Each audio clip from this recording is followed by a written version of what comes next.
ハッピーワンプラスシティが納車されて6ヶ月。正直この車なしの生活はもう考えられません。でも半年乗ったからこそ見えてきた欠点も実はあるんです。今日はその全てを初公開の購入金額と一緒にぶっちゃけます。こんにちは、まやんです。本日はですね、この愛車軽キャンピングカーハッピーワンプラスシティが納車されてから半年を迎えたということで、実際に6ヶ月間乗って感じたメリットでしたりデメリットを紹介しようと思います。あとコメントでね、すごく質問をいただいていた実際いくらだったのっていうのも公表していけたらなって思います。それでは行くぞ。今回ね、この動画を撮ることは結構前から決めていて、 iPhone のメモにね忘れちゃうのでメモをしてたんですよ。これはハッピーワンプラスシティならではのちょっと悩みだと思うんですけど、ポップアップを展開するとちょっとね、外の音が気になるんですよ。例えばその RV パークでサイトごとに区切られているとはいえ近いじゃないですか。サイドオーニング出して外でお食事される方もたくさんいられると思うんですが、お話の声が聞こえたりはします、実際に。でもそれがめっちゃ気になるっていうわけでもなくて、話し声が聞こえてくるなぐらいなので、そんなね神経質じゃなければそこまでは気にならない程度なんですが、なんかちょっと聞こえてくるよっていう点では、デメリットにはなるかなっていうふうに思います。ただ私はね、ポップアップ自分がいいと思ってポップアップのキャンピングカーにしてるので、そこは全然問題ないかなっていうふうに思っています。またこのポップアップの話になるんですけれども、真冬の時に車中泊したんですよ。もう動画以外でも趣味なので車中泊はするんですけれども、そういった時にあったんです。実際にあったことで、真冬の時に車中泊をしていたんですよ。っていう時で FF ヒーターをつけながら寝たんですね。で、外はもう0度とか氷点下の世界で、その中で結構寝泊まりして、で朝起きたらもうテントのポップアップの部分が結露がすごかったんですよ。持っていたタオルで一生懸命拭いたんですけれども、必ずね、真冬FF ヒーターつけてたからといって結露するわけじゃないと思うんですけど、タオルで拭かないといけないぐらいちょっと結露する時がありました。はい、なのでそういう時はちょっと朝ね、こういう風にタオルで拭かないといけないっていう作業が生まれるので、そういう部分がデメリットだなっていう風に感じます。例えばなんですけど、ここの表面上は結露していなくても、こういう風に開けたらここの間ですね、ここの間が濡れていることがあるので、こういうところもね、細かくチェック朝してあげないとカビの原因だったりっていう風になると思うので、チェックは必要になってくるんじゃないかなっていう風に思います。このハッピーワンプラスシティはターボがないので、急な上り坂はやっぱり少し苦手です。アクセルをグッと踏み込むとエンジン音が頑張ってるなという感じになりますし、速度もどうしても落ちてしまいます。後ろの車に先に行ってねという気持ちで車を走らせる、そんなゆとりを持った運転を楽しめる人に向いているかもしれません。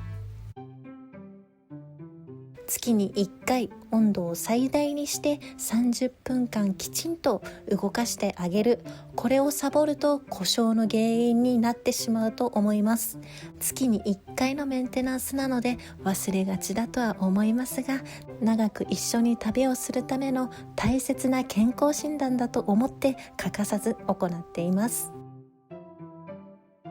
あとは日々の掃除です。シンクを掃除したり、砂が上がりやすい床をこまめに拭いたり、掃除機をかけたり、正直面倒だなと思う瞬間もあります。でもこうやって手をかけて整えていくうちに、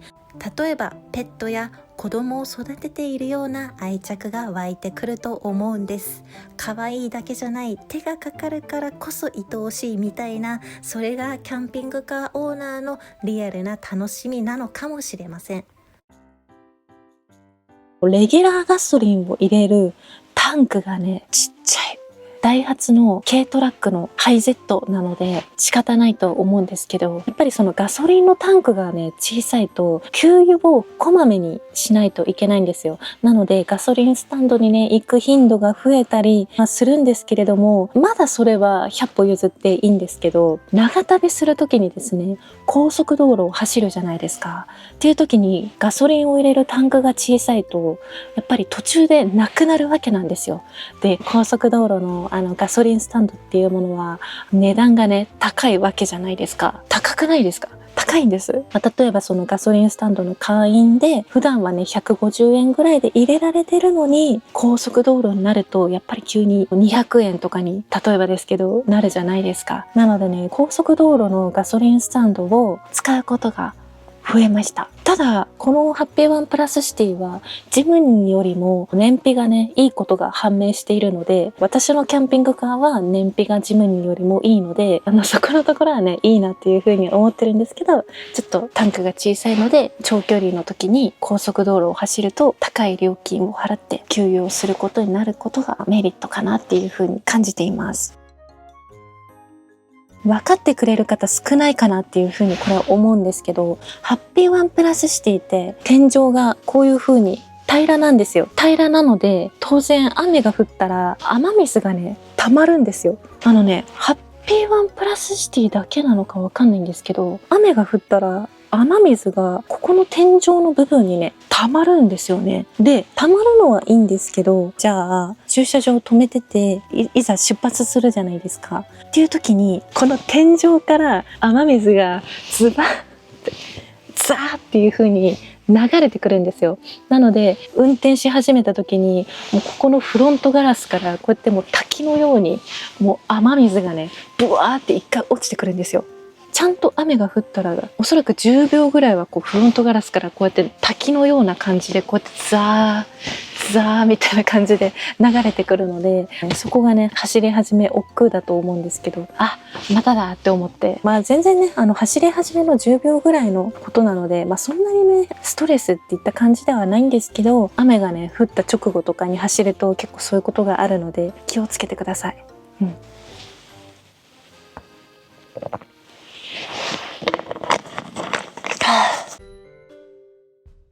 想像以上に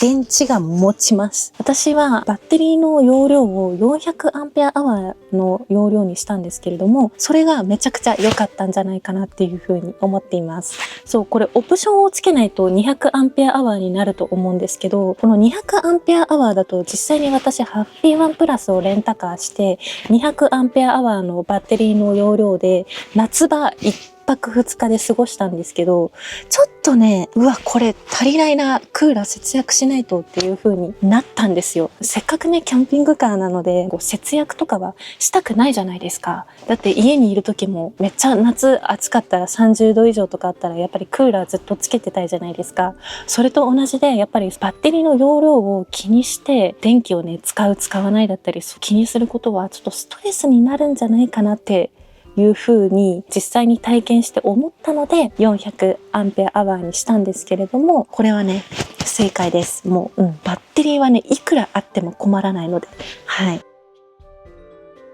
外部充電をしたことがまだありません。このキャンピングカー、当然ですね、外部充電ができるんですけれども、キャンピングカー買うまでは外部充電普通にするのかなっていうふうに思ってたんですよ。でもね、全く必要ないですね。走行充電とソーラーパネルでほぼ賄えます。夏場はクーラーね、結構電力使うので、外部充電必要になるかなっていうふうには予想してるんですけれども、あくまでも冬は長期の旅に出たとしても、FF ヒーターはそんなに電力を食わないので、走行充電でしたり、ソーラーパネルの充電で充電することができます。なので、外部充電は必要なかったです。ちなみに私のバッテリーは400アンペアアワーです。燃費がね、想像以上に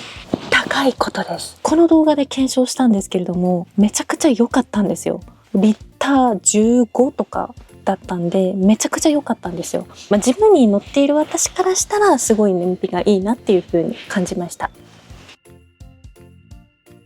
キャャンピングカーならではのこういう窓があるので、めちゃくちゃ景色が楽しめるということです。乗用車を改造したキャンピングカーと違って、窓がね、開閉できたりするんですよ。乗用車のキャンピングカー、やっぱり全部後ろの扉グワッっていう風に開けなきゃいけないから、天候によっては結構過酷だったりするじゃないですか。例えばその強風でビーチの砂が車に入り込んできてしまったり、なのであんまりね、環境に左右されずに外の空気を吸うこともできますし、景色もね、車内から楽しめるので、そこがメリットなんじゃないかなっていう風に感じています。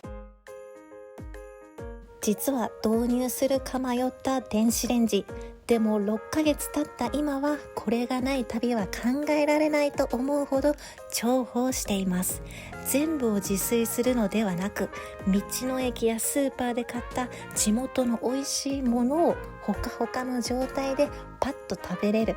運転で疲れた時ほどこの手軽に美味しいが身に染みます。頑張りすぎない賢い手抜きができる。これが電子レンジの一番のメリットでした。地味だけど車内に水道があることの恩恵は想像以上です。特に寒い冬の朝、震えながら外の炊事場に行かなくていいんです。車内で誰にも見られずに洗顔から歯磨きまで完結できる。この手軽さはもちろんなんですが、防犯面の安心感も女性の一人旅や車中泊では本当に大きなポイントだと実感しています。ハッピーワンプラスのソファーは寝心地もいいし、座り心地ももちろんいいんですが、なんだか疲れてしまった時、あえて家の駐車場にあるこの車で過ごすことがたまにあります。そうするとまるでもう一つ部屋ができたような感覚になります。例えるなら 2LDK の家がいきなり 3LDK になったようなすごく得した気分です。家でも外でもない自分だけの第二の居場所があることで、精神的なゆとりが本当に広がりました。旅行の幅が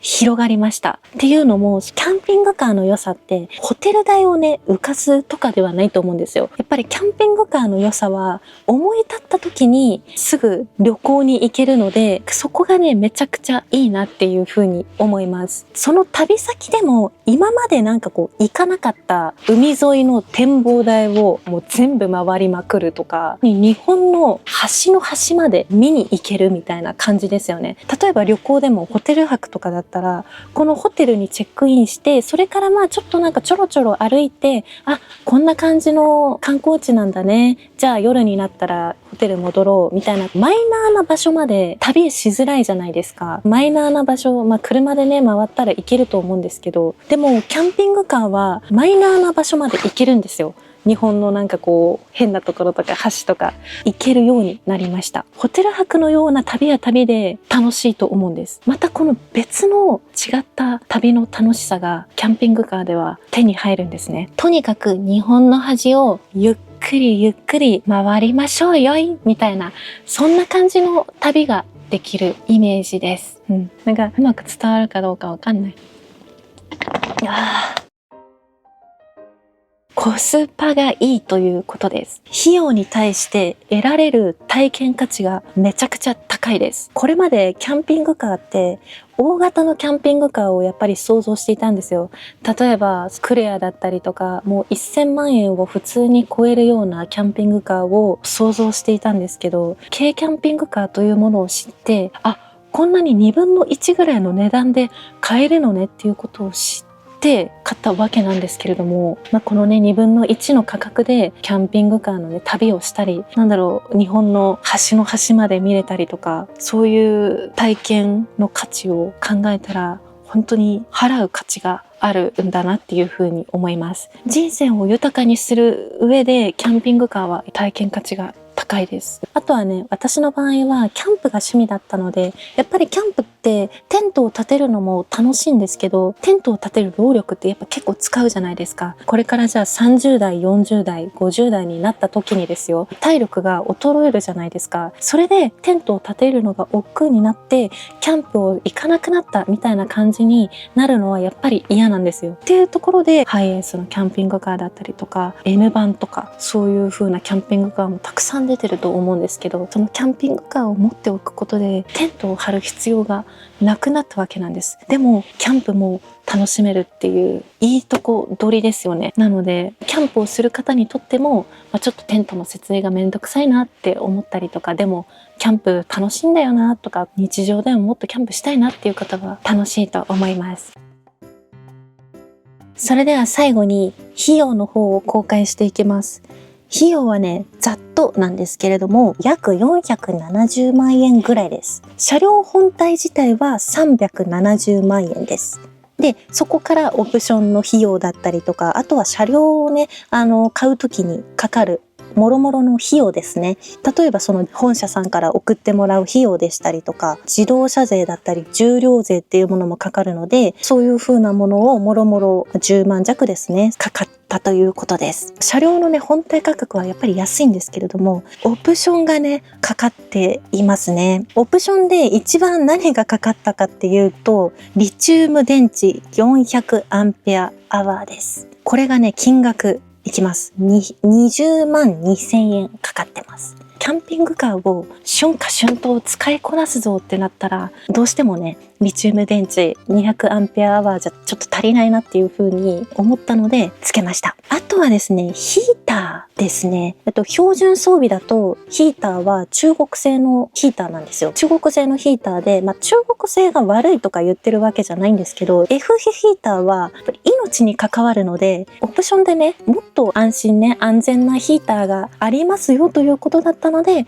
こっちのね、ヒーターにしているわけなんです。ちなみにこれはドイツ製のヒーターですね。金額が15万円でした。あとはそのマッシリーフだったりとか、あとはタイヤですね。タイヤが最初標準だとこういう風に細いんですよ。細いのでちょっと走るには不安定じゃないですか。やっぱりこういう大きな箱を乗せてるので。なのでタイヤをワイドタイヤっていうこの太いやつに変更したりだとか、安全面っていう意味でも変えた方がいいかなっていうものは変えたので、結果こういう風な値段になったと